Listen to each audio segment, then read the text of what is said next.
Hello, darlings. Sable Hawthorne here to read you another scene from my book. The clock on the mantel ticked the time away. For a moment, I wondered if Lila wouldn't appear, but then I heard quiet footsteps patter down the stairs. I crossed the room and threw the doors open, startling the poor girl. She stared at me, eyes wide, lips parted, just as she had hours ago when she'd met me. Poor child, Miles really had put her in an awful position.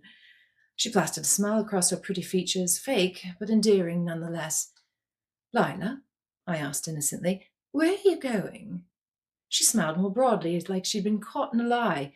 "Oh, I couldn't sleep. I was just going to my apartment to pack some of my things." Lie? But she was trying so hard not to admit that my son had left her on their wedding night. It really was admirable how she protected him when he gave her no reason to do so. Oh, Lila, you sweet, sweet girl. I arched my eyebrow. "No, I told you there's no need for that." "I don't want to trouble anyone," she said, shifting her weight from foot to foot. I wondered if she'd faint from nerves. "It's no trouble at all, Lila. This is what we have staff for. Now, let's put that silly notion aside, shall we?" She nodded, looking unconvinced. "I should be concerned," I continued. "My new daughter-in-law running out of the house on her first night here, abandoning her husband." "Oh, Miles isn't here."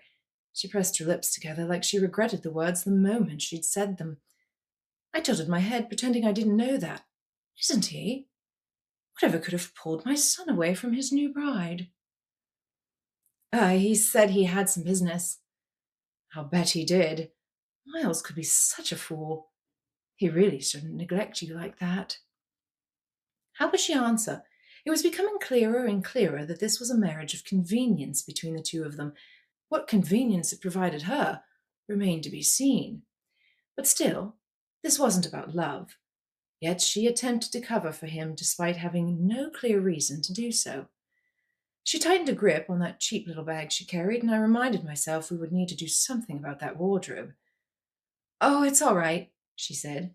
"I understand how important Hawthorne Media is to him." Clever girl. She lied for him. To his mother. She wasn't going to accuse me of raising a man incapable of loyalty. Instead, she fell on her own sword to sell the deception. I tugged one corner of my lips back. "Yes, it means quite a bit to him, but still, you shouldn't let him get away with this, Lila. It only emboldens them." She needed to learn how to manage a man like Miles, and she needed to do it quickly. She'd have to rein him in if this marriage was to work. "Why don't you have a nightcap with me?"